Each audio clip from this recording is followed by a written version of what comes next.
रूप गोजरे सगुण पाहता लोचन सुखावले.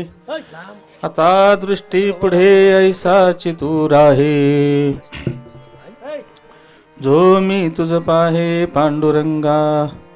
लाचावले मन लागली से गोडी. ते जीवे न सोडी ऐसे झाले. आता दृष्टी पुढे ऐसाची तू राहे. जो मी तुझ पाहे पांडुरंगा. तुका म्हणे आम्ही मागावी लढीबाई. तुका म्हणे आम्ही मागावी लढीबाई. पुरवावी आई माय बापा. आता दृष्टी पुढे ऐसाची तू राहे. जो मी तुझ पाहे पांडुरंगा. पांडुरंगा करू प्रथम नमन. पांडुरंगा करू प्रथम नमन. पांडुरंगा करू प्रथम नमन. पांडुरंगा करू प्रथम नमन. दुसरे चरण संताचिया. दुसरे चरण संताचिया. दुसरे चरण संताचिया. पांडुरंगा करू प्रथम नमन. दुसरे चरण संताचिया. दुसरे चरण संताचिया. पांडुरंगा करू प्रथम नमन. दुसरे चरण संताचिया. दुसरे चरण संताचिया. त्याच्या कृपादाने कथेचा विस्तारू. बाबाजी सद्गुरु दास तुका. बाबाजी सद्गुरु दास तुका. त्यांच्या कृपादाने कथेचा विस्तारू. बाबाजी सद्गुरु दास तुका. कथेचा विस्तारू. दास तुका. जयाचे केलिया होय सकल विद्येचे अधिकरण. त्याची बंधू श्रीचरण श्री गुरूंचे ते नमस्कारोनी. आता माझे वाणी काय मानेल संताशी. रुजवू चित्तासी आपुलिया. माझी वाणी तुझे वर्णी गुणनाम. ऐसे देई प्रेम काही का. ओम नमो ज्ञानेश्वरा. करुणा करा दया. तुमचा अनुग्रह लादलो पावन झालो चराचरी. मी कला कुसरी काहीच नेने. बोलतो वचने अति भाविका. हे का जनार्दनी तुमचा दास. त्याची आस पुरवावी. पतित पतित पतित. प्रीत रेवाचा मी पतित. तरी तो आपलिया सत्ते. मज करावे सरते. नाही चित्तशुद्धी.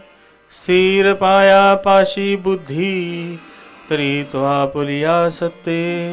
मज करावे सरते. अपराधांचा केलो. तुका म्हणे काय बोलो. तरी तो आपुलिया सत्ते. मज करावे सरते. सेवे लागी सेवक झालो. सेवे लागी सेवक झालो. हे सेवे लागी सेवक झालो.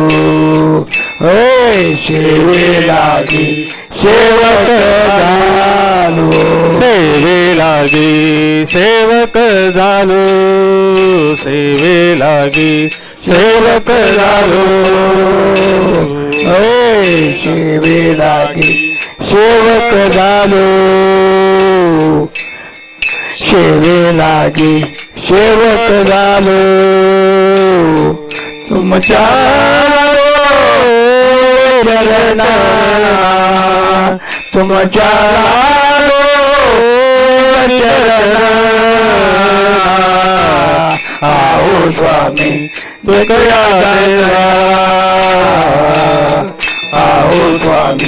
तुकया देवा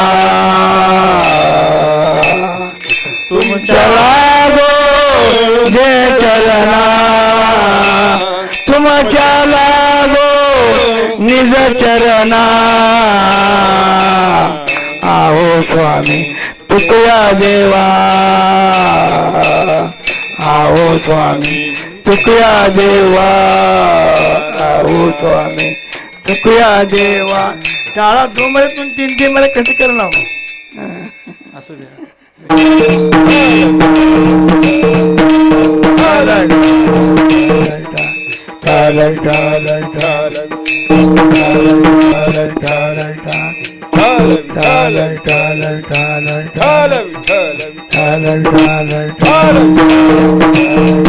हे रूप गोजरे सगुण पाहता लोचन सुखावले आता दृष्टी पुढे ऐसा चितूर आहे जो मी तुझ पाहे पांडुरंगा. जगद्गुरु जगदवंदने कळल्यानंतर भगवंत दिसतो कसा हे तुकोबरा या अभंगातून सांगतात. भगवंत आहे कसा, सगुण आहे, सुंदर आहे, गोजीर आहे, या अभंगातून रूपकात्मक वर्णन करतात. बरं, या अभंगाच्या माध्यमातून आज आपल्याला भगवंताचं दर्शन करण्याचा प्रयत्न करायचा आहे. आज एकादशीचा दिवस, त्याच्यातनं आज दुग्ध शर्करा योग म्हणलं तरी चालेल. आज गेली सद्गुरू हरिभाऊ महाराजांनी संकल्प केलेला सद्गुरू सोपान काका मंदिर ब्रह्मपुरी शिर्शी इथे सर्वांच्या सहकार्याने, सर्व ग्रामस्थांच्या सहकार्याने आणि सर्व ही ती 13 दिवसाची दिंडी आहे, त्या दिंडीतल्या सर्व सहकार्यांनी, हरिभाऊ महाराजांच्या सर्व भक्तांनी म्हणजे सर्व वारकऱ्यांनी मिळून आज हा आपला प्राणप्रतिष्ठा उत्सव पूर्ण केलेला आहे. आणि स्वपन काकांची प्राणप्रतिष्ठा आज खऱ्या अर्थानं झाली. म्हणजे ह्याच्या मागनं सांगण्याचं तात्पर्य एवढंच की संतांचा जो संकल्प असतो, संतांचा जो संकल्प असतो तो संकल्प आज नाही उद्या तर पूर्ण होतच असतो. तो कोणाच्या ना कोणाच्या रूपानं पूर्ण होत असतो. संतांच्या निघालेला शब्द हा कधीही खोटा पडत नसतो आणि कुठंच खोटा पडत नसतो.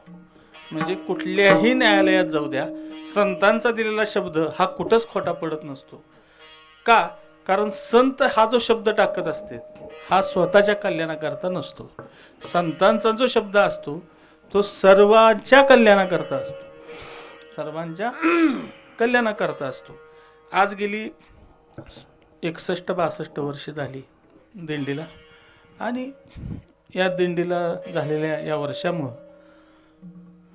गेली 61 वर्ष आपण ही अविरत दिंडी चालू ठेवलेली आहे. सद्गुरू हरिभाऊ महाराजांनी सुरुवात केली, त्यांच्याबरोबरची सर्व सवंगडी होती. श्रीपतराव सोळंके, शिर्शीचे बाबूराव नकाते, हलगऱ्याचे मोरोपंत कुलकर्णी, जोशी, इकडं सावरीचे पाटील आणि दिगंबरराव पाटील, गणपतराव पाटील, इकडं बापूराव पाटील, इकडं जवळग्याचे दत्तू पाटील, बसुदे, ही सर्व मंडळी, बोरसुरीचे माने, रेड्डी, कोल्हे, ही सर्व मंडळी आणि शिर्शीचे सुद्धा आमचे मोहन पाटील,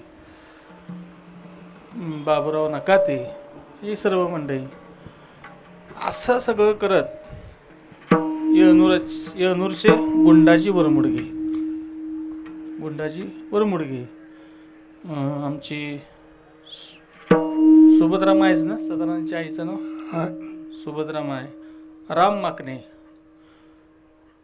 माकणे, अजून ही सर्व वरमुडगे घर, सोळंके घर आणि गुंजरग्यातचा विठ्ठल धुमाळचे वडील माणिक धुमाळ, अनंत धुमाळचे वडील व्यंकट धुमाळ, हे सर्वांनी हरिभाऊ महाराजांना त्यावेळेस साथ दिली आणि हाच पालखी सोहळा सुरू केला. अजूनही भरपूर नावं राहिलीत, मी आपले मोजकेच मला जी माहिती ती घेतली.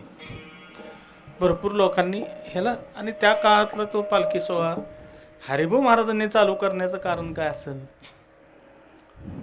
त्यांना काय पंढरपुरापासनं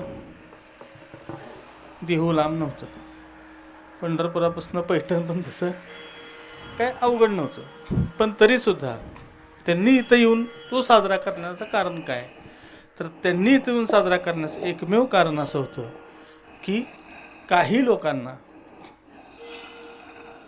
काही कारणानुसार क्षेत्राच्या ठिकाणी जाता येत नाही, म्हणजे देहूच्या ठिकाणी जाता येत नाही, म्हणजे पैठणाला जाता येत नाही. अशा वारकऱ्यांकरता आपला गुलाल चुकू नये, आपलं व्रत चुकू नये म्हणून आणि आपली समाधी सोहळा आणि बीज आणि नाथांची समाधीचा सोहळा हा पूर्ण व्हावा म्हणून, नाथांची षष्टी ही पूर्ण व्हावी म्हणून हे हरिभाऊ महाराजांनी चालू केलं. आणि चालू केल्या केल्या पहिल्यांदा माऊलीची स्थापना केली, माऊलींची स्थापना केली. आणि माऊलींच्या स्थापनेनुसार तिथून दिंडी निघून तिथून आल्यानंतर इथं सोपान काकांची स्थापना केली. आणि इथं सोपान काकाची स्थापना ठरवून पुढं उद्धवाला गेली.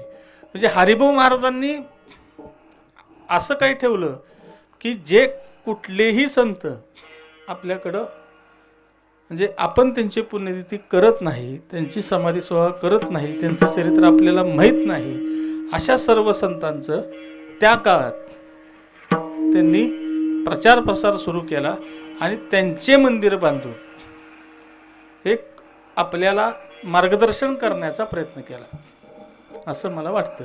म्हणजे का वाटतं, कारण उद्धवाचं मंदिर बघायला गेलं, उद्धव कोण होते हे जे वाचक आहेत त्यांनाच कळतं.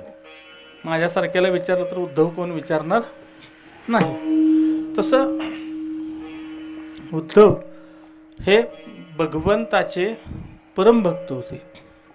जो भगवंताचे भक्त असतात ते भगवंताचे संत असतात. आणि अशा संतांचं मंदिर बांधावं, तर त्याच्याचबरोबर पुढं वैकुंठपुरी सावरीला वैकुंठपुरी नाव दिलं. हे सगळं करत करत हरिभाऊ महाराजांनी आपल्या भागामध्ये परमार्थिक प्रसार केला. भगवंताचा परमार्थ कसा असतो आणि जे जे आडमार्गाला गेलेले आहेत, जे जे आडमार्गाला वळलेले आहेत, ज्यांना व्यसनं लागलेली आहेत, अशा लोकांनाच धरून हरिभाऊ महाराजांनी माळ घालून वारकरी संप्रदायात आणून आणि वारकरी संप्रदायाला खऱ्या अर्थानं चालना आपल्या भागामध्ये त्या काळात दिली. ते करण्यामागचंच कारण असं होतं की संतांची तळमळच एवढी असती. तळमळ कुठली असती संतांची, तर एवढी असती की बुडते हे जन नदे कवी डोळा येतो कळवळा म्हणून या. कशा करता, तर त्यांचं कामच तेवढ्या करता असतं. जगाच्या कल्याणा संतांच्या भूमी, जगाच्या कल्याणा संतांच्या भूमी, जगत्कविती परंपार.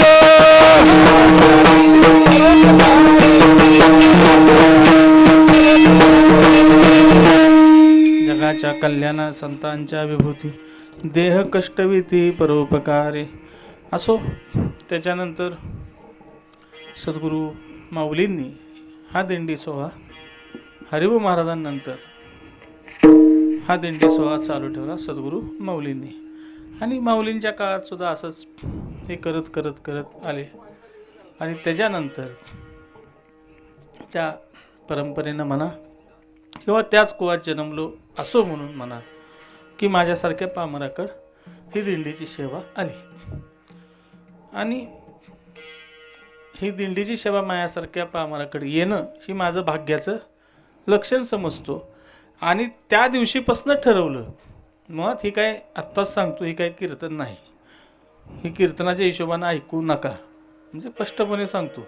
आजचं जे कीर्तन आहे हे फक्त आपल्या दिंडीचाच इतिहास आणि आपलं सोपान काकाचं स्थापना एवढ्यावरच होईल. म्हणजे कीर्तन कसं सोडलं, महाराजांनी काहीच केलं नाही असं काय म्हणाला पुढं जाऊ नका म्हणून सांगितलं. आणि ठरल्याप्रमाणे त्या काळामध्ये आमच्या सुधाकर पाटील यांच्या वडिलांनी ही जागा दिली होती 5 गुंठे, आणि ही जागा दिलेल्या 5 गुंठे दिलेल्या जागेमध्ये हे मंदिर बांधायचं असं ठरवलं होतं. पण हरिभाऊ महाराजांनंतर पुढं त्या परमार्थाला म्हणावी तशी चालना आपल्याला मिळाली नाही, आणि सगळे आपल्या आपल्या ह्याच्यात रम्मान झाले, आणि पुढं पाटीलही वारली, आणि सगळेच वारल्यानंतर पुढं ते होत असतं असं की एखादा संकल्प मागं राहिला की तो संकल्प कोणी केला आहे त्याच्यावर अवलंबून असतं. तो संकल्प कुणी केला आहे, तो संकल्प एका संतांनी केला होता, का सद्गुरूंनी केला होता, एका सिद्ध महात्म्याने केला होता, आणि अशा सिद्ध महात्म्याने केलेला संकल्प कधीही वाया जाणार नाही. हा तुमच्या माझ्या रूपानं, हा सर्व ग्रामस्थांच्या रूपानं पूर्ण झाला, आणि हा पूर्ण होणंच याचाच अर्थ की आपल्या परमार्थाला आत्ता खरी सुरुवात झाली. हा अभंग घेण्यामागचं कारण पण तेच, कारण संत असतातच कुठं, संतांचं काम काय, संत असतातच कुठं की जिथं परमात्मा असतो तिथं संत असतात. परमात्मा असतो कुठं, परमात्मा असतो वैकुंठात. कुठं असतो, वैकुंठात. पण वैकुंठात न संतांना इथं यावं लागतं. ब्रह्मरूपी जगी अवतरले संत. ब्रह्मरूपे कोण आहेत, संत आणि परमात्मा हे निर्गुण ब्रह्म आहेत. कारण ते कुठं असतात, वैकुंठात असतात. महाराजच एका चरणात म्हणतात काय, आम्ही वैकुंठवासी, आम्ही वैकुंठवासी आलो याची कारणाशी.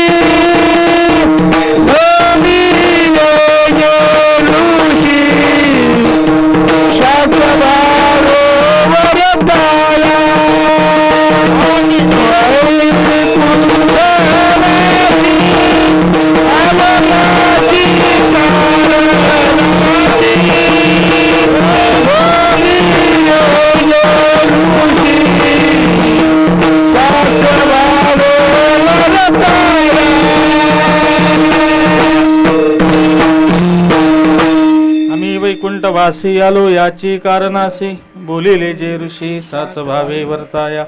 महाराज सांगतेत की कशा करता आम्ही जन्माला आलो, तर आम्ही एकाच कारणाकरता आलो की जे ऋषी मुनींनी सांगितलं आहे ते सत्य आहे, ते सत्य सांगायला, ते सत्य लोकांकडून वदवायला, म्हणून आम्ही जन्माला आलो. आणि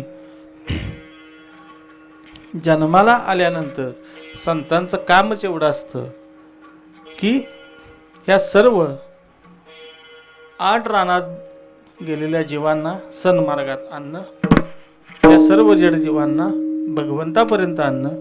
कारण प्रत्येक जीवाची प्राप्ती हे संताच्या, प्रत्येक जीवाची प्राप्ती हे परमात्म्यापर्यंतच गेलेली असते. प्रत्येक जीवाची प्राप्ती हे परमात्म्यासाठी असते. परमात्माच च्या जवळ जाण्याकरता प्रत्येक जीवाचा जन्म झालेला असतो. म्हणून महाराज सांगतात की आमचा जन्म झाला तो प्रत्येक जीवाला भगवंतापर्यंत पोचण्याकरता. कशा करता, भगवंतापर्यंत पोचण्याकरता. मार्ग जाऊन गेले, मार्ग जाऊन गेले आधी.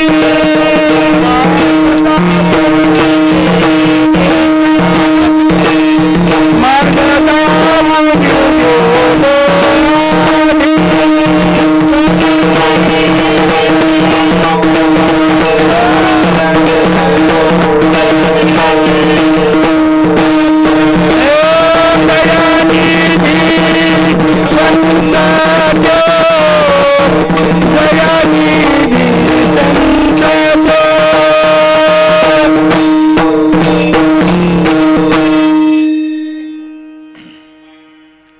तर जे मार्ग दावून संत गेले, जे ऋषी मुनींनी मार्ग दावला त्याच मार्गाने आम्ही आलो, त्याच मार्गाने सर्व साधू संतांचा अवतार झाला. आता भगवंताचं जे रूप आहे, भगवंताचा जो अवतार आहे तो निर्गुण आहे. भगवंत आहेच कसा, निर्गुण. तुझं सगुण म्हणो की निर्गुण रे सगुण निर्गुण एको निर्गुण एको गोविंदो गोविंदो रे. सगुण निर्गुण असा तो परमात्मा, आणि अशा परमात्म्याला सगुण स्वरूपात आणायचं. अशा परमात्म्याला सगुण स्वरूपात आणायचं. कारण कसं आहे, या जगात एवढे मतं आहेत की देव कसा आहे हे कुणाला सांगता येत नाही. देव कसा आहे हे कुणालाच, प्रत्येकाचं मत देवाविषयी वेगळं आहे. कुणाचं मत आहे की देव फक्त निर्गुणच आहे, कुणाचं मत आहे देव फक्त सगुणच आहे, कुणाचं मत आहे की देव फक्त सगुणच आहे, कुणाचं मत आहे देव फक्त मूर्तीतच आहे, कुणाचं मत आहे देव हे प्रकारच नाही, देव नाहीच नाही, देव असूच शकत नाही, असंही काही लोकांचं मत आहे. पण वारकरी संप्रदायाचं मत म्हणजे अद्वैत सिद्धांताचं मत एवढंच आहे, देव आहे, सगुणही आहे आणि निर्गुणही आहे. देव नाही म्हणणाऱ्या सुद्धा देव आहे. देव नाही म्हणणाऱ्याला सुद्धा संप्रदाय एवढंच सांगतो की होय बाबा तुझं मत आहे, देव नाही, पण तू दिसत नाही तोपर्यंतच नाही म्हणतोस. तुला जाणत नाही, तुला कळत नाही तोपर्यंतच कळत नाही म्हणतो.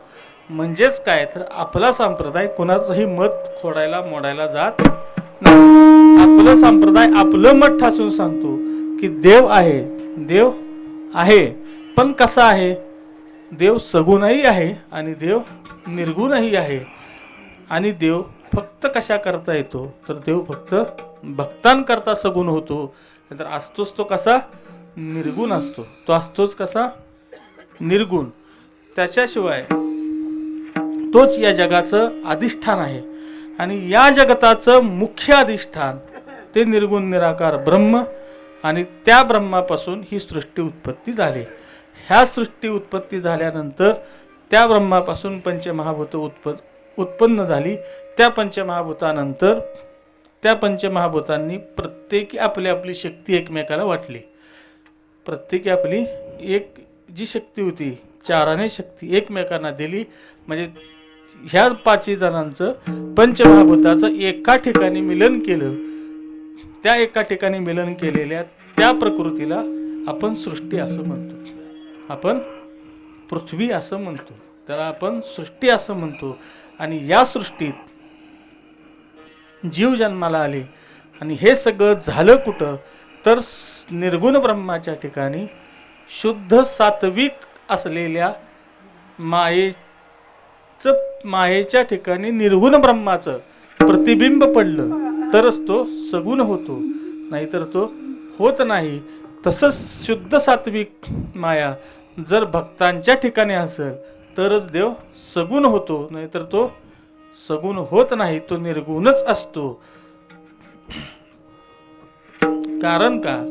कारण भगवंताचं कामच आहे की या सृष्टीचं रक्षण करणं, या सृष्टीचं पालन करणं, या सृष्टीचं पोषण करणं, या सृष्टीचं संहार करणं. हे सगळं काम त्या भगवंताला करायचं असतं निर्गुण निराकार ब्रह्म या रूपानं, या नामानं. त्याच्यानंतर मात्र ज्याला त्याला सगुण व्हायचं असेल तर एकच करावं लागेल की त्याच्याकरता भक्तांवरती जर संकट आली तरच तो सगुण होतो. ज्या वेळेस आपल्या पृथ्वीवर अधर्म माजला त्यावेळेस त्यानं अवतार घेतला. यदा यदा हि धर्मस्य ग्लानिर्भवति भारत अभ्युत्थानं धर्मस्य तदात्मानं सृजाम्यहम् परित्राणाय साधूनां विनाशाय च दुष्कृतां धर्म संस्थापनार्थाय संभवामि युगे युगे. असे ते ब्रह्मरूप असलेला भगवंत आणि तेच ब्रह्मरूप असलेले संत सगुण स्वरूपात येतात. आणि सगुण स्वरूपात येतात कशा करता तर आपल्याला भगवंताचं काम काय सगुण स्वरूपात येऊन की भक्तांचं रक्षण करणं. भक्तांचं काम काय सगुण स्वरूपात येऊन, सगुण स्वरूपात येऊन भक्तांचं काम काय तर सर्वांना भक्ती मार्गाला लावणं. हे काम संतांचं वेगळं आहे आणि भगवंताचं वेगळं आहे. कारण का भगवंताचं काम हे फक्त भक्तांपुरतं सीमित आहे. धर्माचं रक्षण करणं आणि धर्माचं रक्षण झालं की भगवंताचा अवतार संपतो आणि मग पुढचं जे धर्माचं कार्य आहे ते साधू संतांच्या रूपानं चालू असतं. वास्तविक ते साधू संतांच्या रूपानं चाललेलं धर्माचं कार्य, ते कार्य स्वतः भगवंतच चालू ठेवत असतात. भगवंतच त्या कार्याला चालना देत असतात. तो भगवंताचाच एक अवतार आहे. ते भगवंताचंच एक कार्य असल्यामुळे भगवंतच त्याच्यात असतात. म्हणजेच काय तर असं ते संत, मग असंच जर आपण मानसिक गुलामीत गेलो, आपण आर्थिक गुलामीत गेलो, म्हणजे प्रत्येक ठिकाणी आपल्यावर अधर्म हा वरचढ व्हायला लागला की मग संतांचं अवतरण होतं. तसंच 700 वर्षापूर्वी झालं. मग संतांचं अवतरण झालं. ब्रह्मदेवाने अवतार घेतला सोपान काकांचा, बरोबर. शिवाने अवतार घेतला, म्हणजे महादेवाने अवतार घेतला निवृत्तीनाथाचा. आदिशक्तीने अवतार घेतला मुक्ताईचा. आणि विष्णूने अवतार घेतला, महाविष्णूचा अवतार सखा माझा ज्ञानेश्वर. माऊलींचा अवतार घेतला. आणि या जगातील सर्व अंधकार त्यांच्या परीने त्यांनी नाहीसा करण्याचा प्रयत्न केला. प्रयत्नच केला नव्हे तर केलाच. सर्व जगाला सन्मार्गाला लावलं. जी गीता भाविक भक्तांना कळत नव्हती, शेतकऱ्यांना कळत नव्हती, तिथपर्यंत ज्ञानेश्वरी रूपांनी, भावार्थ दीपिकेच्या रूपांनी त्यांच्यासमोर आणली. आणि परमार्थाचा खरा अर्थ, परमार्थ म्हणजे काय आहे, कसा आहे, हा माऊलींनी सांगितला. आणि वारकरी संप्रदायाला त्या खऱ्या अर्थानं सुरुवात झाली. ती सुरुवात केली कोणी तर सोपान काकांनी ब्रह्म अवतार घेऊन. ब्रह्मदेवाने कोणाचा अवतार घेतला? सोपान काकांचा. म्हणजे याचा अर्थ मला सांगण्याचा एवढाच आहे की आज आपण सोपान काकाची स्थापना केली म्हणजे तो निर्गुण ब्रह्म, एवढा वेळ जे सांगितलं ते जे ब्रह्म आहे ते आपण आज सगुण स्वरूपात इथं आणून स्थित केलेलं आहे. इथं आपण सगुण स्वरूपात स्थित केलेलं आहे. दिसायला आपल्याला मूर्ती स्वरूपात दिसत असेल, पण ते मूर्ती स्वरूपात नाही. तुमच्या सर्वांच्या माहिती करता सांगतो, ते मूर्ती स्वरूपात नाही. कारण मूर्ती स्वरूपातनंच ते सगुण स्वरूपात स्थित केलेलं आहे. मग सगुण ब्रह्म ज्यावेळेस साकार होतं त्यावेळेस भगवंतच अवतरित होतो, म्हणजे सोपान काकाच अवतरित होते. आणि त्यावेळेस खऱ्या अर्थानं म्हणजे ब्रह्मदेवाने सृष्टीची निर्मिती केली. ज्या ब्रह्मदेवाने सृष्टीची निर्मिती केली तेच ब्रह्मदेव, तेच सोपान काका आज आपल्या ब्रह्मपुरीत, म्हणजे हरिभाऊ महाराजांनी काय नाव दिलं होतं? ब्रह्मपुरी. त्या ब्रह्मपुरीत म्हणजे सोपान काकांच्या वास्तव्यस्थानी स्थापन झाले. म्हणजे आज खऱ्या अर्थानं ब्रह्मपुरी झाली असं म्हणायला आपल्याला हरकत नाही. खऱ्या अर्थानं ब्रह्मपुरी झाली म्हणजे ब्रह्मदेव आज खऱ्या अर्थानं आपल्या या ठिकाणी आले असो. म्हणून तो निर्गुण परमात्मा सगुण रूपात आला. आणि सगुण रूपात आल्यानंतर तो आपल्याला जर समजला आणि समजल्यानंतर मग काय होतं तर तो आवडायला लागतो. काय होतं? आवडायला लागतो. आणि आवडला की मग असं वाटतं की तो आपल्या समोरच राहावा. आपल्या समोर तो राहिला की आपल्याला तो त्याच्यापासून आपल्याला पुढे आवडे रूप, आवडे हे रूप. पहिलं चरण आहे आवडे हे रूप. आवडे रूप गोजिर सगुण, आवडे रूप गोजिर सगुण,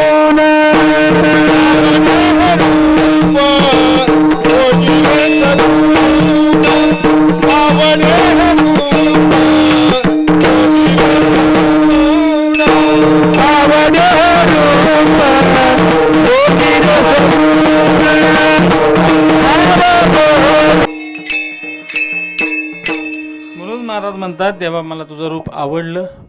आणि रूप आवडायचं कारण काय? कारण आवड ही चराला असती, आवड ही जीवाला असती. जीवाला असती का निर्जीवाला असती?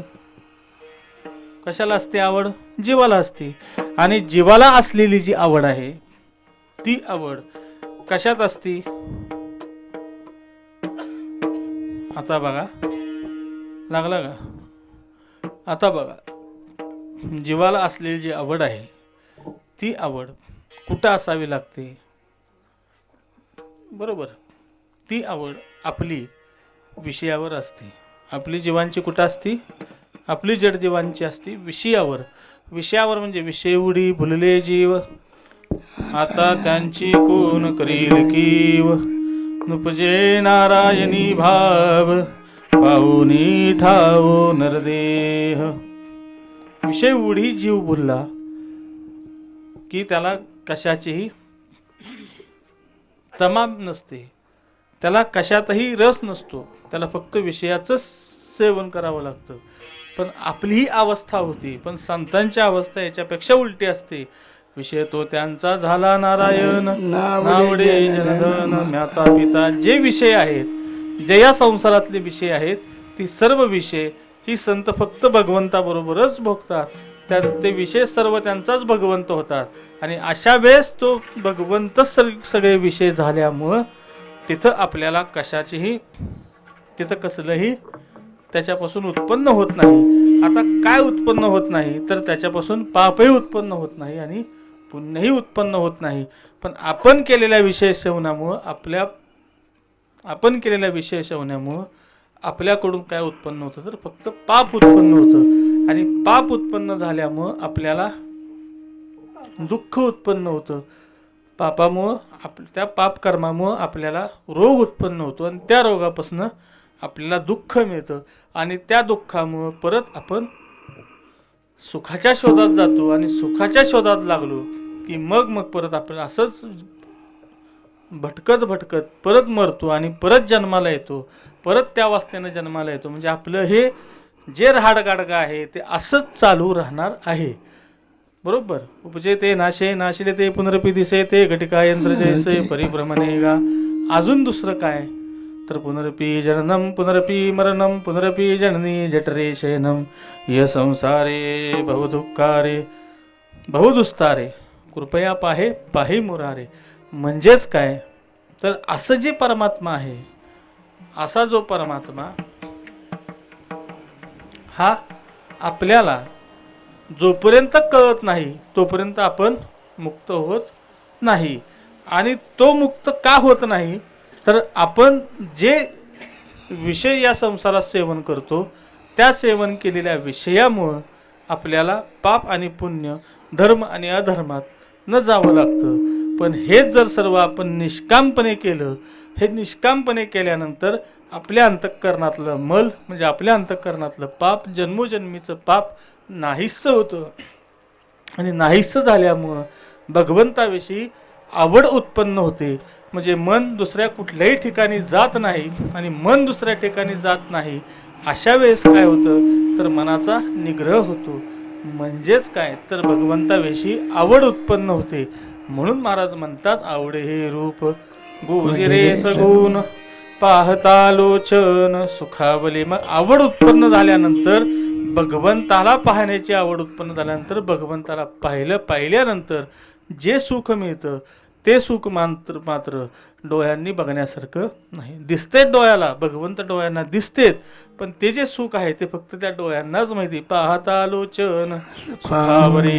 महाराज म्हणतात काय तर डोळेच आहेत की ते भगवंताला पाहू शकतात. काय डोळेच आहेत ते भगवंताला पाहू शकतात. आणि ज्या डोळ्यांना आपण नको ते पाहतो त्या डोळ्यांनी जर भगवंताला पाहिलं, अथक साधनेनं, अथक परिश्रमानं आणि अथक नामस्मरणानं आपण जर भगवंताचा धावा केला आणि भगवंत जर आपल्यासमोर उभा राहिले तर मग भगवंताला आपल्यासमोरून आपण जाऊ देऊ का? आपण जाऊ देऊ शकत नाही. तसंच महाराजांच्या त्या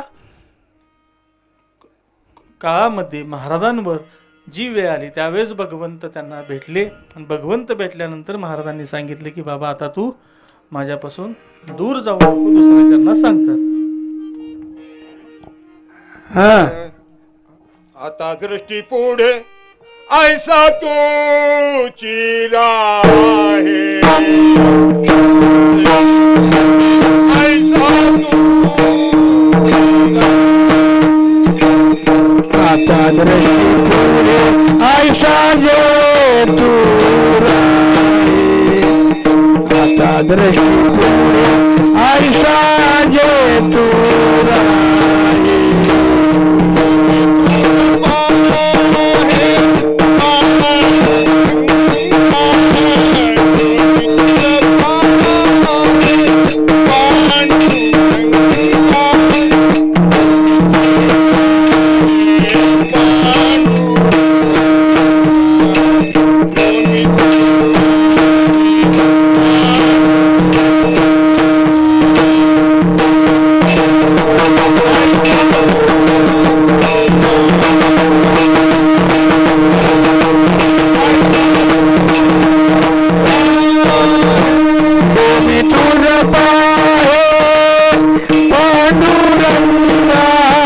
महाराज म्हणतात आता दृष्टी पुढे ऐसाची तू राही जो मी तुझ पाहे पांडुरंगा. महाराज काय म्हणतात, आता दृष्टी पुढे तू माझ्या समोर राहा. का राहा तर आता मी तुला पाहू शकतो, तुला पाहू शकतो. मुळात देवाला पाहणं अवघड आहे. देवाला पाहायचं असेल तर तेवढ्या उंचीपर्यंत जावं लागतं. देव पहावो, देव पहावो, उंच पदी उभे राहो. उभं राहायचं असेल तर उंच पदावर उभं राहतं. ते उंच पद कुठलं तर भगवंताची भक्ती हेच उंच पद आहे. आणि भगवंताच्या भक्तीशिवाय देव दिसत नाही. म्हणजेच काय, भगवंताची जर भक्ती असेल, जर भक्ती आपली निष्काम असेल आणि प्रेमपूर्वक असेल तर प्रेमपूर्वक भक्तीनेच भगवंत आपल्याला दिसतो. भगवंतच आपल्या समोर उभा राहतो आणि तो भगवंत आपल्या समोर उभा राहिल्यानंतर तिथं कशाचीही कुठल्याही इंद्रियांची धाव चालत नाही. म्हणजेच काय महाराज म्हणतात, मन हे धाले, मन हे धाले, मन विठ्ठलची झाले, सक इंद्रिया मन हे प्रधान, ते करी चिंतन विठोबाचे. ते कशाचं चिंतन करते तर ते विठोबाचं चिंतन करतं. काय तर मन. मन हे कसं आहे तर मन हे सगळ्यात न दिसणारं सूक्ष्म इंद्रिय आहे, बरोबर. आणि असं हे सूक्ष्म इंद्रिय या सर्व इंद्रियांचा राजा आहे. ह्या सर्व इंद्रियांना चालवणारा लगाम त्याच्या हातात आहे. त्याला जर आपण ताब्यात ठेवलं तर आपण खऱ्या अर्थानं आपला परमार्थ सार्थक होऊ शकतो. आपलं जीवन सार्थक होऊ शकतं. कधी सार्थक होऊ शकतं तर मन जर आपल्या ताब्यात राहिलं, मन जर आपल्या ह्याच्यात राहिलं तर. पण मन जर आपल्या ताब्यात नाही राहिलं, महाराज म्हणतात आमचं मनच आमच्या ताब्यात राहिलं नाही असं नाही तर देवा मनच तुझं स्वरूप झालं. म्हणजे मन सुद्धा भगवंताचं स्वरूप होऊ शकतं. म्हणजेच काय, मन हे धाले, मन हे धाले, मन हे झाले, मन हे झाले, मन हे धाले, मन हे धाले, मन हे झाले, मन हे मन विठ्ठलाची झाले, मन विठ्ठलाची झाले, मन हे धाले, मन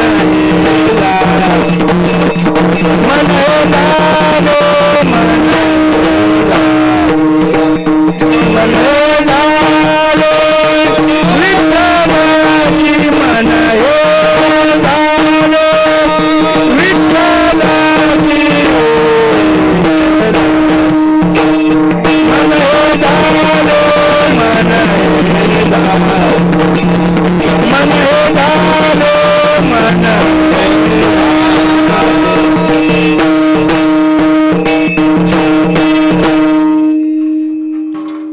कारण मनाला जर भगवंताची सवय लागली तर मन सुद्धा भगवंत स्वरूप होतं. मग महाराज म्हणतात देवा आमचं मनच विठ्ठलच झालेलं आहे, विठ्ठल रूप झालेलं आहे. आणि विठ्ठल रूप मन झालं तर मग देवा म्हणजे हे मन विठ्ठल रूप होणं म्हणजे काय तर प्रत्येक ठिकाणी भगवंताचं दर्शन होणं. प्रत्येक ठिकाणी भगवंताचं दर्शन होणं. आपल्यापाशी वेळ कमी असल्यामुळे मी वेळ जास्त घेत नाही आणि एकदम सरळ सरळ सांगण्याचा प्रयत्न करतोय. प्रत्येक ठिकाणी भगवंताचं दर्शन होणं म्हणजेच मन विठ्ठल रूप होणं. कारण मनच असं आहे, हे आपल्या शरीराला आपल्याला 12 प्रकारचे भेद करायला लावतो. मनाशिवाय दुसरं कुणी हे भेद करायला लावत नाही. आणि 12 प्रकारची भेद हे आपल्या असल्या कारणानं आपल्यात कालांतरानं पाप साठतं, मल साठतो. मल म्हणजे पाप साठतं आणि त्या पापापासून आपल्यात विक्षेप होतो. आणि विक्षेप झाल्यानंतर आपलं मन हे विक्षेप होतं. आणि मन जर विक्षेप झालं तर आपल्याला आपण कोण आहोत याचं भान राहत नाही. आपण कोण आहोत याचं भान राहत नाही. आपण आहेत कोण हा आपण किती जरी आपल्याला प्रश्न विचारला तरी आपल्याला उत्तर सापडत नाही. आपण कोण आहोत तर आपला जो देह आहे तो आपण आहोत हे आपण समजू लागतो. म्हणजे या देहाशी असलेली नाते, या देहाशी असलेली सुख, हे या देहात आपण ज्या संसारात जन्माला आलो आहोत, ही देह घेऊन ही सगळं हे सगळं आपलं आहे. हे सगळं आपलं आणि हे सगळं माझं आहे आणि मीच आहे असं आपण या देहाचं एक प्रकारचं अज्ञानाचं आवरण घेऊन जगतो.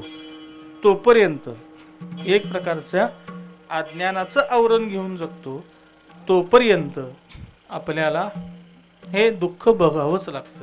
पण ज्या वेळेस हे अज्ञान म्हणजे पाप नाहीसं निष्काम कर्मानं झाल्यानंतर वैराग्यानं आणि मनन चिंतनाने आपला जर मन विक्षेप नाहीसा होतो म्हणजे आपलं मन निग्रह होतो, मनाचा एकाग्रता येते. आणि मनाची एकाग्रता झाल्यानंतर काय होतं तर मनाची एकाग्रता झाल्यानंतर आपल्याला समजू लागतं की आपण कोण आहे. म्हणजे आपण हा देह नाही, हे जे आवरण आहे आपण देह नाही. आपल्या आणि देहाचा काही संबंध नाही. आपण फक्त निमित्त मात्र आहोत, आपण करते नाहीत. हे ज्या वेळेस आपल्याला समजू लागतं त्यावेळेस मग आपल्याला खऱ्या अर्थानं ज्ञान येतं. मग आहेतच कोण, मग आपणच नाहीत तर मग पुढचा तरी कसा असेल हा प्रश्न पडायला सुरुवात होतो. आणि हा प्रश्न पडल्यानंतर मग समजू लागतं की आपण नाहीत आणि पुढचाही कोणी नाही. मग कोण आहे. महाराज म्हणतात विठ्ठल जाई स्थायी,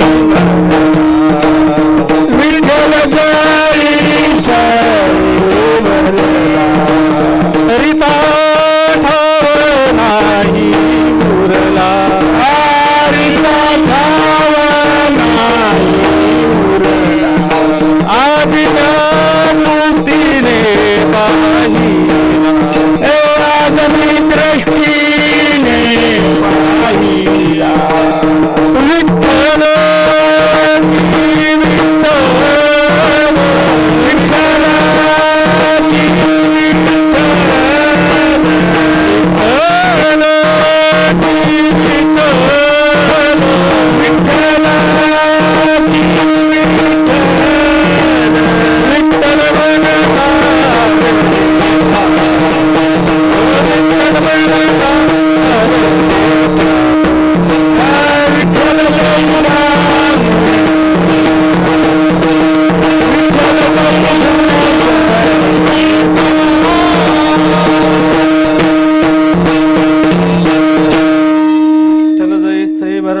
रीता ठाव नाही उरला, आजी म्या दृष्टीने पाहिला विठ्ठलची.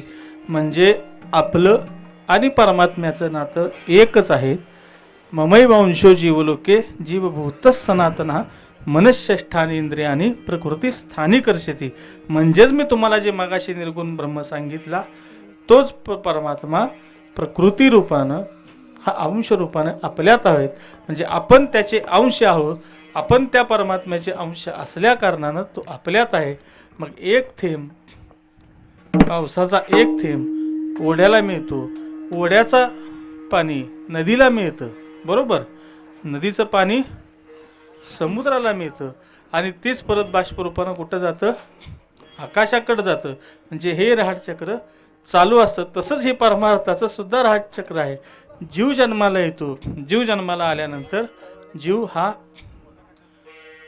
भगवंताशी एक रूप होतो आणि भगवंताशी एकरूप झाल्यानंतर तो परत जन्माला येत नाही.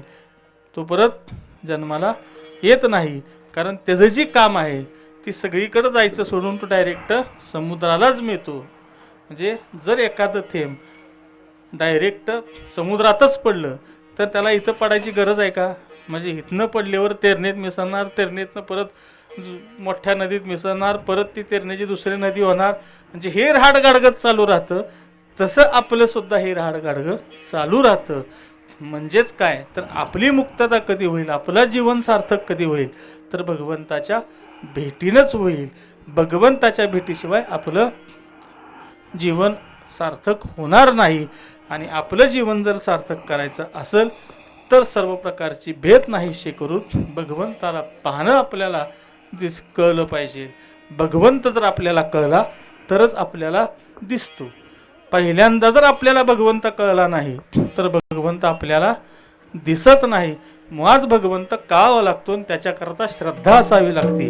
श्रद्धावान लभते ज्ञानम तत्परस्यतेंद्रिय ज्ञानम लब्ध्वा पराम शांती मचिरेनाधी गच्छती. म्हणून महाराज म्हणतात की श्रद्धेशिवाय ज्ञान मिळत नाही आणि ज्ञानाशिवाय देव कळत नाही. ज्ञानाशिवाय देव कळत नाही. कारण देव जर नाही कळला तर मग आपण म्हणतो की देव नाही. पण देव जर असेल तर जशा प्रकारे एक सोनं 1000 प्रकारे दागिने बनवता येतं, जशा प्रकारे आत्ता आपण जी इथं सगळे उपकरणं वापरतोय, आता आपण माईक वापरतोय बरोबर. त्या माईकमध्ये लावलाय कशाला? ॲम्प्लिफायरला. त्या ॲम्प्लिफायर लावलाय कशाला? त्या बोर्डला. ती बोर्ड कशाचा आहे? विजेचा बरोबर. ती वीज आपल्याला दिसते का? बघायला जाऊन हात तर लावून बघा दिसते का? तसं भगवंत आपल्याला अशा पद्धतीनं म्हणजे तर्काच्या दृष्टीनं भगवंत दिसत नाहीत. भगवंत पाहायचे असतील तर श्रद्धेनंच पाहावं लागतं. जिथं श्रद्धा आहे तिथं देव नक्कीच दिसतात. आणि ती श्रद्धा जर संतांच्या ठिकाणी ठेवली तरच आपल्याला भगवंत दिसतात. तर भगवंत आहेतच कसे? तर भगवंत सांगितलं की भगवंत निर्गुण पण आहेत, भगवंत सगुण पण. एक म्हणती आत्मा सगुण, एक म्हणती आत्मा निर्गुण, एक म्हणती ती वेगळीच खून, सगुण निर्गुण परमात्मा. आणि प्रत्येकाचं असं भगवंत निर्गुणही आहेत आणि सगुणही आहेत. पण भगवंत आहेत कसे? परत भगवंत कसे आहेत तर भगवंत सुंदर आहेत, भगवंत गोजिरी आहेत. आणि असे सुंदर भगवंत आहेत कसे तर महाराज म्हणतात आहेत कुठं? तर मग भगवंत कुठं आहेत तुम्हाला सगळं माहीत. आजच्या घडीला देव कुठं आहेत? विटेवर उभा आहेत. कुठं आहेत? पंढरपुरात आहेत. पंढरपुरात आहेत पण कसे आहेत? समचरण दृष्टी, समचरण दृष्टी सम आणि समचरण आणि दृष्टी सम. आणि समचरण काय आहे? सम म्हणजे काय आहे आणि विषम म्हणजे काय? सम म्हणजे ज्ञान. जे ज्ञान आपल्याला अंधारातून बाहेर काढतं ते ज्ञान म्हणजे सम, म्हणजे समता बरोबर. म्हणजे सम. आणि विषमता म्हणजेच भेद. विषमता म्हणजेच भेद. म्हणजेच काय? अज्ञान. म्हणजे अज्ञान आपल्याला त्या भेदापर्यंत नेतं आणि ते भेद करायला लावतं. पण ज्ञान आपल्याला त्या भेदापासून बाहेर काढतं आणि त्या भेदापासून बाहेर काढल्यानंतर आपल्याला तिथं काही उरत नाही तर तिथं फक्त परमात्माच कळतो. म्हणून सम आणि विषम. सम म्हणजे अज्ञान. म्हणजेच भगवंताचे चरण कसे? सम आहे बरोबर. भगवंताचे हात कटेवर आहेत बरोबर. ते सुद्धा कसे? सम आहेत. काय म्हणतात शंकराचार्य? आचार्य काय म्हणतात? प्रमाणम भवाब्देरिदम मामकाना निदम भक्ताभ्याम द्रुतोयेन धातु सत्तेरुतो नाभिकोश परब्रह्मलिंगं भजे पांडुरं परब्रह्मलिंगं भजे पांडुरं. म्हणजे हा जो भवसागर आहे हा भवसागर आपल्या सर्व जडजीवांना कमरेपुरताच ठेवायचं काम हे कमरे एवढाच आहे हे सांगण्याचं काम भगवंत करतात. म्हणजेच काय तर हे भगवंत एवढंच सांगतात असं नाही, तर महाराज त्यांच्या भाषेत सांगतात. काय सांगतात? भवसागर तरता, भवसागर तरता, भवसागर तरता, तरता,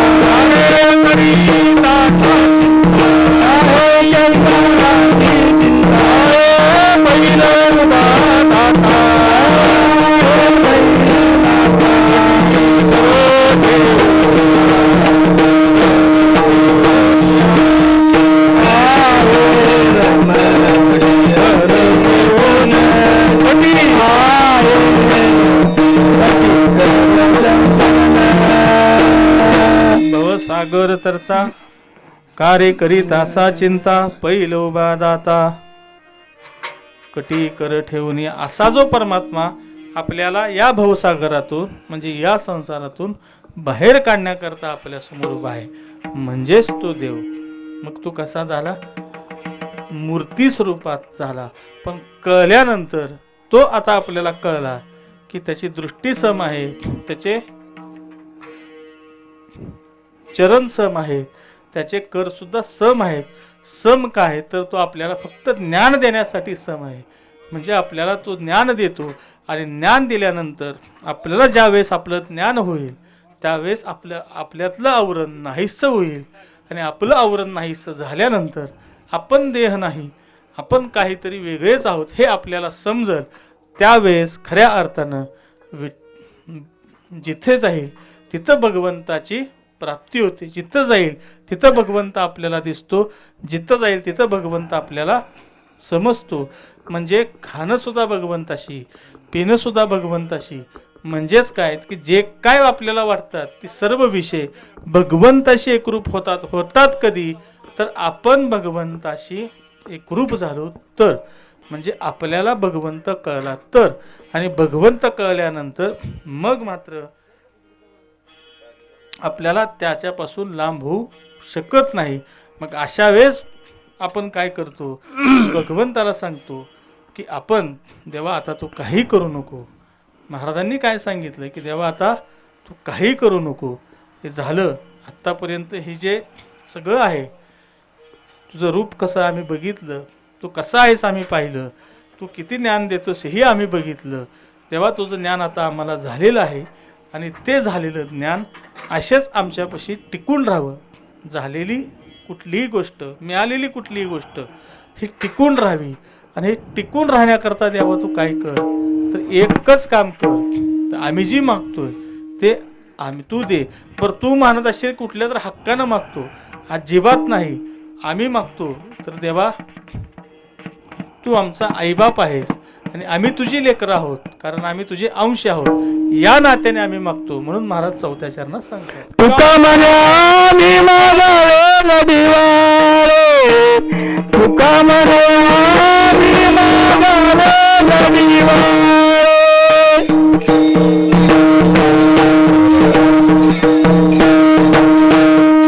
कुमार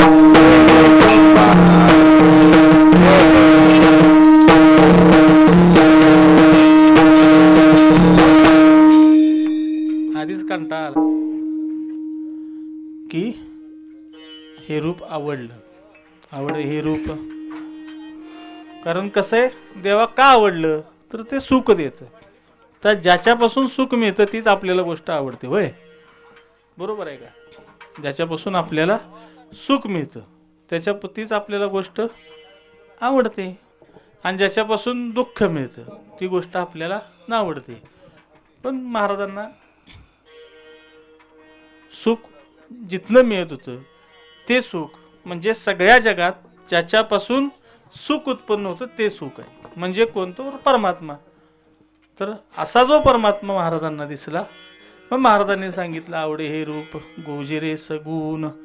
आणि तो कळल्यानंतर देवा तो कसा आहे? गुजीर आहे आणि सगुण आहे. आणि असा तो सगुण परमात्मा म्हणजे सर्व गुणांनी तो युक्त असलेला परमात्मा, तो परमात्मा आम्हाला देवा तू दिसला आणि दिसल्यानंतर असं झालं की तुझ्याविषयी आवड उत्पन्न झाली, आणि आवड उत्पन्न झाल्यानंतर हे आवड कुठनं उत्पन्न होते तर मनापासून उत्पन्न होते.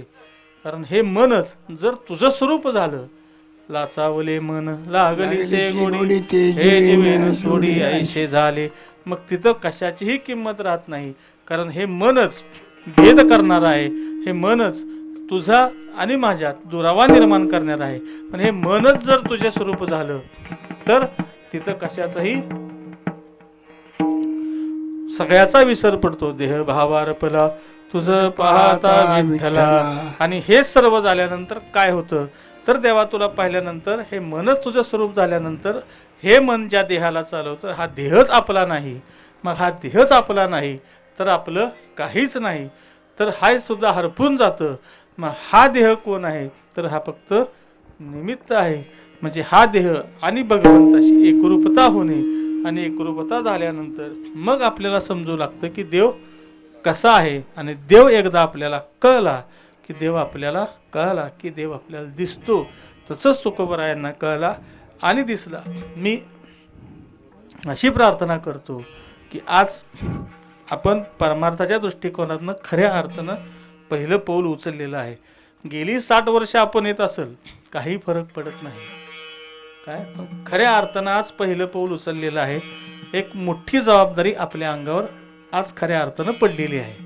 पण खऱ्या अर्थानं म्हणजे मोठी जबाबदारी कुठली तर आज आपण खऱ्या अर्थानं सोपान काकांची जी मूर्ती बसवली विठोबा रुक्मिणींची आणि महादेवाची, या सर्वांची पूजेची जबाबदारी, या सर्वांच्या भक्तीची जबाबदारी, आणि या सर्वांना ह्यांची जर आपण भक्ती केली, या सर्वांशी जर निष्कामपणाने, आणि हे सर्व करत असताना सुद्धा निष्काम भावनेनं करणं गरजेचं आहे. हे सुद्धा श्रद्धेनं करणं गरजेचं आहे. नाहीतर उद्या येताल नाही तर 21 नारळ अडकवताल, म्हणताल मी नवस बोलला होता महाराजाला नासा असं झालं. असं होत नसतं. सांगण्याचं तात्पर्य एवढंच की देवाला जर अंतःकरणातून प्रार्थना केली तर देव आपलं म्हणणं पूर्ण करतो. फक्त हात जोडून मन समर्पित करून देवाला प्रार्थना करा, देवाची पूजा करा. आज खऱ्या अर्थानं आपल्या ब्रह्मपुरी नगरीत एक वैभव निर्माण झालेलं आहे. झालंच छोटंसंच आहे पण खऱ्या अर्थानं ते मोठं आहे. निर्गुण हे निर्गुणच असतं, पण सगुण झाल्यानंतर आपल्याला समजतं. तसं दिसताना ते छोटंच दिसतं पण त्याची व्याप्ती फार मोठी होणार आहे. त्यानं काय होणार आहे तर आपण रोजच्या आज नित्यक्रमामध्ये उद्याच्या घालून टाका की रोजचं दर्शन प्रत्येकानं जसं आपण मारुतीचं घेतो तसं इथलं दर्शन घेतल्याशिवाय सुद्धा आपलं कुठलाही कार्यक्रम करायचा सुरू करायचा नाही.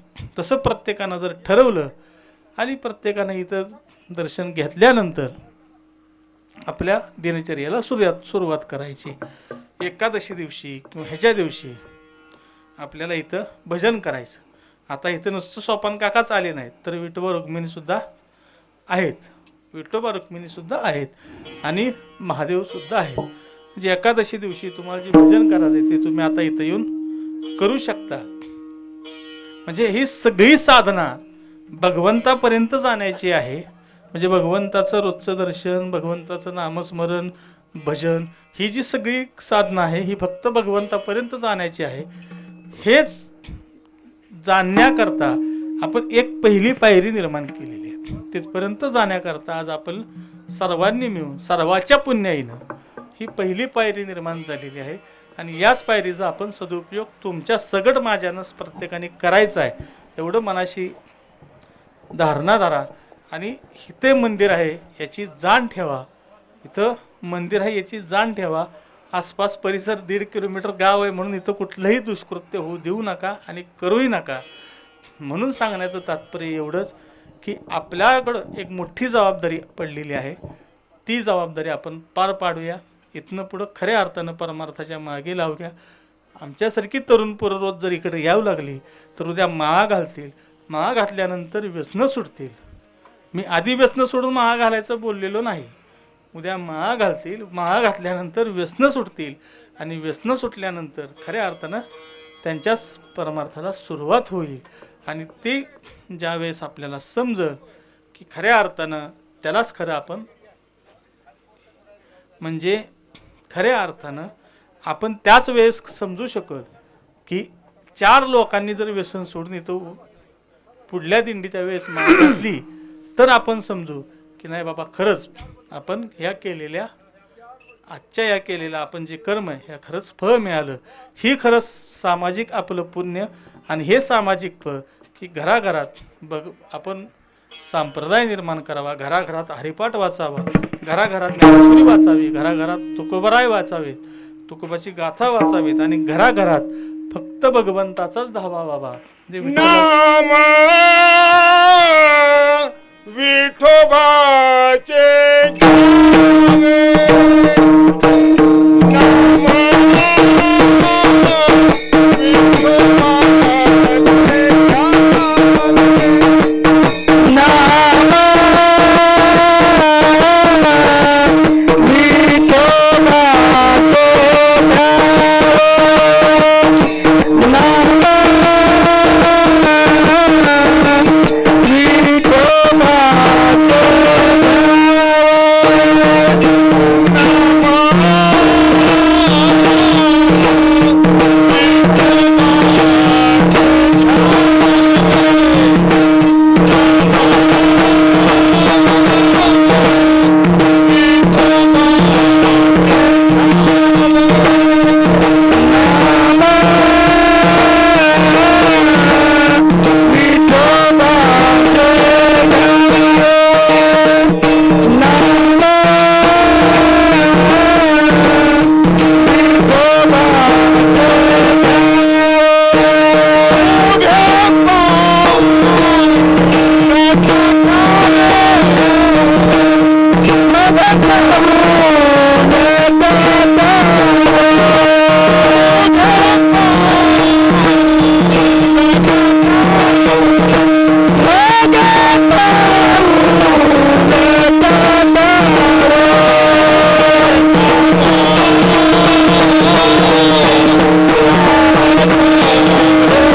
घ्यावे.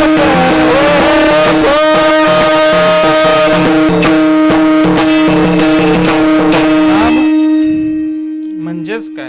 तर भगवंताच्या नामस्मरणानं दिवसाची सुरुवात करावी.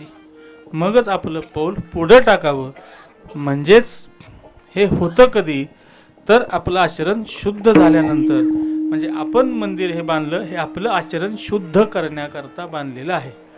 आचरण शुद्ध करण्याकरताच जी आत्ता जी नियमावली मी सांगितली ती आपण अवलंबणं गरजेचं आहे. ती नियमावली आपल्या अंमलात आणणं गरजेचं आहे. आणि सर्वांनी आजपासून ठरवूया की जेवढं जमल तेवढं फक्त परमार्थाकरता वेळ देऊ. परमार्थाकरता वेळ देऊ म्हणजे काय घरचं काम सोडून जावं असं नाही, की आपलं काम करत करत भगवंताचं नामस्मरण करू. आणि भगवंताचं नामस्मरण करत करतच मग आपल्याला कळू लागतं की परमार्थ काय आहे. त्याच्याकरता नामस्मरण होणं गरजेचं आहे. त्याच्याकरता गळ्यात माळ असणं गरजेचं आहे. त्याच्याकरता एकादशीचं व्रत गरजेचं आहे. आणि एकादशीचं व्रत झालं आणि हे सर्व कशाकरता आहे समजल्यानंतर मग मात्र कशाचीही चिंता आपल्याला राहणार नाही. म्हणून आज आपण प्रामाणिकपणे प्रयत्न करूया. झालेली सेवा ही सद्गुरू स्वामी काकांच्या चरणी समर्पित करतो. कारण ही सेवा काही कीर्तन नव्हतं, ही सेवा कसलंही वाक्पटुता नव्हती. कारण मी काय कीर्तनकार नाही आणि मी काय कुठला वक्ता पण नाही. कारण अवघड नव्हतं. अजून आपल्यापेक्षा फार मोठं मंदिर बांधून झाले असते. का स्थापन झाले नाहीत त्याचं कारण की अजूनही सोपान काकांची इच्छा नव्हती की इथं यावं. सोपान काकांची म्हणजे अजूनही ब्रह्मदेवाची इच्छा नव्हती की आता आपण अवतार घ्यावा. का? कारण किती जरी केलं तर त्यांना माहिती की आता इथं ते सगुण स्वरूपात आलेत की आपण समोर जाणार, रोज त्यांना काही ना काही मागणार आणि रोज आपण हे करणार, म्हणजे हे सगळं चालू राहतं. म्हणून त्यांची इच्छा होत नव्हती. पण आपण ज्यावेळेस निष्काम भावनेनं मागू लागतो, निष्कामपणे आपण कर्म त्यांचं करू लागतो, त्यास आपल्याला न मागता सुद्धा सर्व काही मिळतं. म्हणून काही चिंता न करता परमार्थ करणं हेच आपलं काम आहे. आज खऱ्या अर्थानं परमार्थाची आपली सुरुवात झालेली आहे. म्हणून तुम्हाला सर्वांना सांगतो की ही जी सेवा आहे स्वपन काकांची सर्वजण करत राहा. सर्व ब्रह्मपुरी वासियांना माझी विनंती आहे, आग्रहाची विनंती आहे की जेवढं जमल तेवढं परमार्थ आता आपण इथनं वाढवूया आणि जेवढं जमल तेवढं आपल्या गावातून व्यसनांना हद्दपार करून जास्तीत जास्त प्रमाणात वारकरी संप्रदाय कसा वाढेल, जास्तीत जास्त प्रमाणात माळकरी कशी होतील आणि जास्तीत जास्त प्रमाणात जी आपली जीव आहेत बाकीच्या जीवांचं वाचणं तर होईल माळकरी झाल्यानंतर. म्हणजे कोंबड्या असतील, बकरी असतील, म्हणजे आज काय जे काय असेल ते जे जगात आज चाललेलं आहे ते सगळे वाईट कर्म थांबलीतील. हे कधी थांबतील तर आपण माळ घातल्यानंतर आणि आपल्याला मायेची किंमत कळल्यानंतर. आता हे पूर्ण विस्तारात सांगणं मला अवघड आहे, आपल्यापाशी वेळ नाही. झालेली सेवा मी सद्गुरू स्वपन काकांच्या चरणी समर्पित करून मी या सेवेला पूर्ण विराम देतो. ज्ञानेश्वर माऊली ज्ञानेश्वर माऊली